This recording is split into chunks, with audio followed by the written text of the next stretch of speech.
बीवी भी एक ऐसी नेमत है कि अगर ये ठीक नहीं है ना तो आपकी जिंदगी अजाब बन जाएगी। तो वो कौन सी बीवी है जो नेमत नहीं होती? वो बदअखलाक औरत है, नाशुक्री औरतें हैं।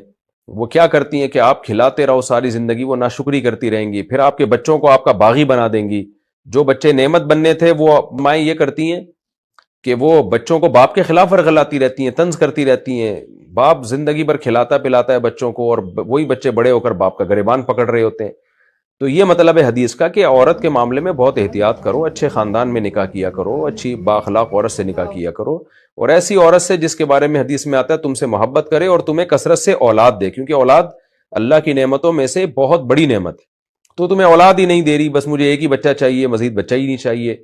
तो नहूसत का एक मफहूम यह भी बयान किया गया है कि वो औरत जो आपको औलाद देने के लिए आमादा ना हो, वो भी आपकी जिंदगी बर्बाद कर देगी।